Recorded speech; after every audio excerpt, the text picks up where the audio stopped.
morning, friends. This is David coming back at you from Zone 5B in the southwest suburbs of Chicago, Illinois. And first, happy Mother's Day to all the moms out there.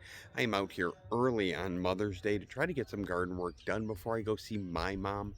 My kids are going to be away with their mom today celebrating, and I wanted to take advantage of the beautiful weather. So the temperature here in Zone 5B seems to have turned. We are looking at 60s and 70s for daytime highs, at least for the next few weeks, but the problem is the overnight lows are still going down into the 40s until next weekend. It looks like next weekend is our breakthrough point where the overnight lows will be in the 50s, and I'll feel comfortable getting my tomatoes in the ground so they can start growing. The problem is my garden bed isn't ready yet, so let's take a look. So this is the garden bed where I am going to put tomatoes. I did already put some onions in there. The onions, not only will they grow, they help to keep pests away. So I will have tomatoes with the onions. And the other green is still the hairy vetch that I grew last year as a cover crop to help add nitrogen to the soil. You might be able to see the green string that I have across the garden bed, hopefully. And that is to mark off my squares, because I do square foot gardening. It helps with the spacing of my plants, and it's also going to help me with the positioning of my trellis. So you notice I currently have a little 2x2 clamped to the side of my bed. That was so I could get the length that I'm going to need for my trellis. I spent last night in the garage putting the top trellis part together, and today I need to put the posts on the bed and secure them.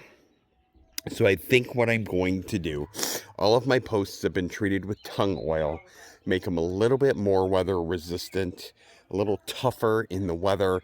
I know they're not going to last forever, but neither are my wooden beds, and I'm okay with that because I do like to make changes from year to year. So when the beds start to collapse, I can decide if I want to try another wooden bed or maybe move on to like a metal raised bed.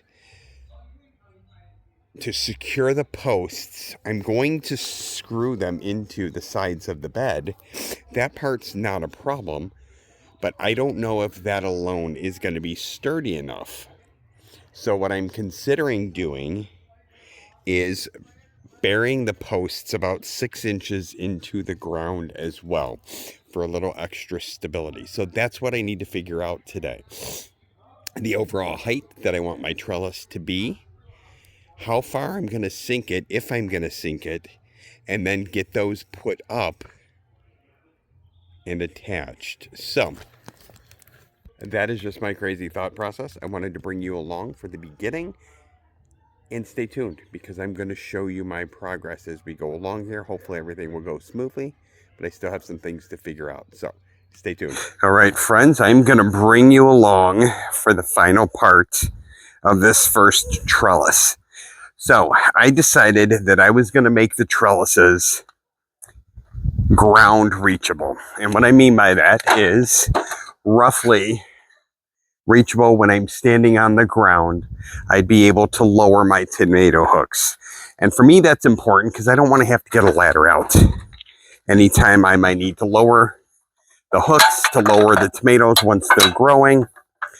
Knowing that, I did decide to bury the base of my poles about 5 or 6 inches in the dirt.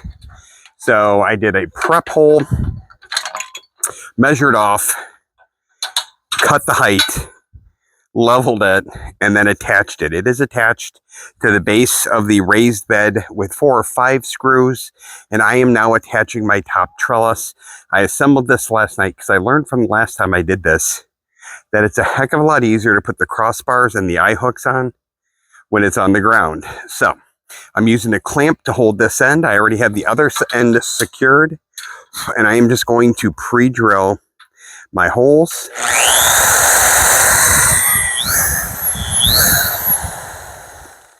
I also found out that if you use 2 drills, it's a lot easier. So you don't have to flip back and forth between your drill bit and your screw bit. So I have 2 drills here. Go, let me change drills, and then we will wrap up this first trellis, and I am very happy with the progress that I made. Again, I am not at all a professional carpenter. I am not a professional woodworker. I don't even have that many tools. But even the most basic tools are oftentimes enough to help you get a lot of garden stuff done. And everything that I've done in my garden, building my bucket holders, building my garden beds, and now building my trellises, it's kind of quick and simple. This idea is actually kind of a ripoff of the trellis for my garden bed idea. So I did not find any plans for this. I just kind of riffed off of what I already did with my 2 5-gallon bucket holders. As far as using a 2x2 post, using, I think, the 1x2 furring strips for my crossbars, and then eye hooks so I can hang those tomato hooks. I will be string trellising my indeterminate tomatoes over here.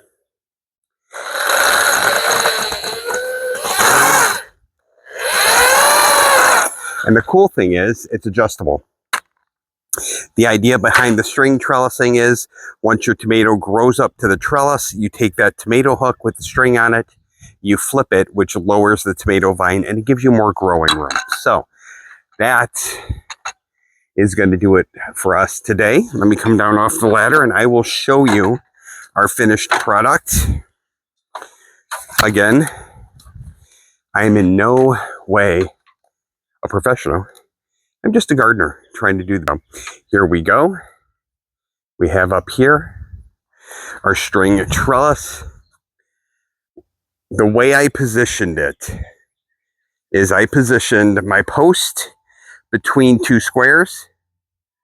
So I only need 2 trellises to cover this entire 4-foot by 6-foot garden. So each of the trellises has 12 of the eye hooks, 6 for the front row, 6 for the back row. And I think it looks pretty snazzy. I think it looks pretty good. So again, show that where there's a will, there's a way. Gardening doesn't have to be super technical. You don't need a ton of specialized tools. The tools that you do need, a lot of times you'll be able to get nice and cheaply, even at like a dollar store or on the internet, Amazon, Temu. A lot of that stuff works at least for a season or 2 while you figure out what you're going to do and how you're going to grow. So thank you guys for watching. I hope you learned a little bit from this video.